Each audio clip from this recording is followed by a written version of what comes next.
իրականացնի ծրագրի համապատասխան դրույթները։ Համեցեք պարոն Սուրյանց։ Շնորհակալություն, ինչպես նշեց Տիկին Տոնոյանը, մեր կարգախոսն է երաշխավորված խաղաղություն, Բարգավաճ Հայաստան, հետևաբար մեր երաշխավորված խաղաղության մոդելը արդեն իսկ միջև բուն Քարոզ Արշավի մեկնարկը շատ բուռն քննարկում է քաղաքական դաշտում,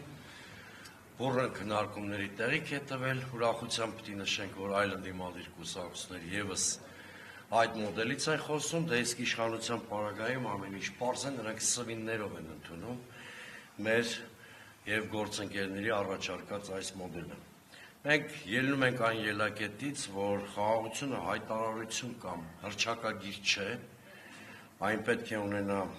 իրավական, միջազգային, ինստիտուցիոնալ հիմքեր, հակառակ պարագայում ունենալու ենք այն վիճակը, երբ ունենք այսօր, երբ Նիկոլ Փաշինյանը օրինակ ներքաղաքական որևէ իրադարձություն կամ իր իշխանության փոխվել, չփոխվելու հանգամանքով է պայմանավորում խաղաղության գործընթացը։ Խաղաղությունը ցանկացած գնով այն ինչ որդեգրել է այսօրվա իշխանությունը կամ կուզեք դրանք կարող եք նույնիսկ գուլացման մոդել համարեք, չի բերելու երաշխավորված խաղաղություն, դա բերելու է նոր փակուղիների, նոր ճգնաժամերի, դա բերելու է կամ պետականության հիմքերի ոչնչացմանը կամ նոր ֆորս մաժորների, անգամ պատերազմների։ Մենք ելնում ենք այն ելակետից, որ առանց արտաքին երաշխավորների եւ հստակ վերահսկման մեխանիզմների ցանկացած համաձայնություն խոցելի է, սա ակնհայտ աքսիոմատիկ ճշմարտություն է, մանավանդ եթե հաշվի առնենք Հայաստանի եւ Ադրբեջանի միջև առկա ուժային դիսբալանսը, սա չի նշանակում վերաբանակցում, ինչպես նշում են իշխանությունները, սա չի նշանակում Հայաստանի միջազգային պարտավորությունների անտեսում։ Իշխանությունները միտումնավոր են այս թեզերը շրջանառում, մանիպուլացնելու համար այն ինչ առաջարկում ենք մենք։ Սա նշանակում է, որ շատ պարզ բան, որ մենք ասում ենք, որ խաղաղության ցանկացած գործընթաց պետք է ամրապնդված լինի միջազգային երաշխիքներով եւ միջնորդներով։ Իդեպ, եթե հետևում եք ուկրաինական եւ իրանական զարգացումների շուրջ տեղի ունեցող իրադարձություններին, կնկատեք, որ հենց միջազգային երաշխիքների հարցն է նաեւ այս հակամարտությունների գլխավոր խնդիրը։ Միակողմանի կախվածության պայմաններում խաղաղությունը դառնում է պարտադրանք, սա ակնհայտ է, սա լավագույնս ձևակերպել է հենց ինքը Նիկոլ Փաշինյանը, եթե կհիշեք 2024-ին, երբ որ Տավուշում սկսվել էր դելիմիտացիայի, դեմարկացիայի գործընթացը, իհարկե դա շատ քիչ կապ ուներ դասական դելիմիտացիա դեմարկացիայի հետ, Նիկոլ Փաշինյանը հենց ինքը Ոսկեպարի դպրոցում ասեց, որ եթե այս զիջումները չանենք մինչև շաբաթավերջ, երկու կողմից Թուրքիայից եւ Ադրբեջանից սպասվում ներխուժում։ Պարտադրանքի տրամաբանությունը միշտ է դա։ Դաստայության ոչ թե խաղաղության գործընթացը, այլ սողացող կապիտուլյացիայի ճանապարհային քարտեզ։ Մենք առաջարկում ենք այս տրամաբանությունից դուրս գալ,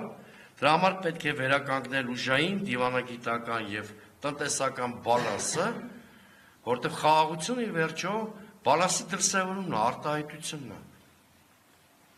Խաղաղության այլ պարամետրեր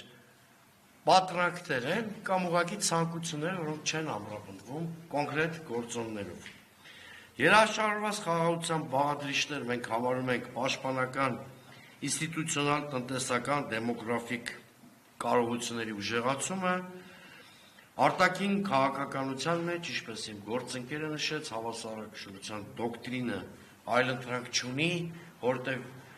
մեր ազգային ողբերգությունների հիմնական պատճառն այն է եղել, որ Նիկոլ Փաշինյանը հրաժարվել է արտաքին քաղաքականության հավասարակշռության դոկտրինից, շեշտը դնելով երկրի ստրատեգիական կողմնորոշման փոփոխության արկածախնդիր կուրսի վրա։ Անգամ 44 օրյա պատերազմում պարտությունից հետո հնարավոր էր խուսափել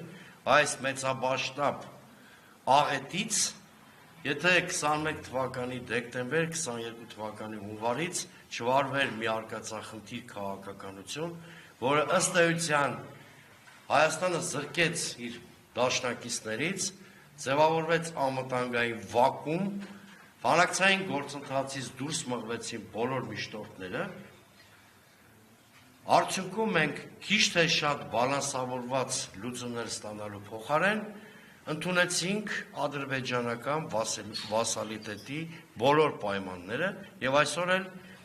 շարունակում է գործընթացը այդ տրամաբանությամբ։ Հիմա էլ մենք ելնում ենք այն ելակետից, որ իրավիճակը դերևս շտկել կարելի է, շատ իրատեսական լուծումներ ենք առաջարկում առանց մաքսիմալիստական շեշտադրումների, առանց կարգախոսների կամ հռչակումների, որոնք կարող են հանգեցնել պատերազմի։ Ես վերջում ուղղակի ամփոփեմ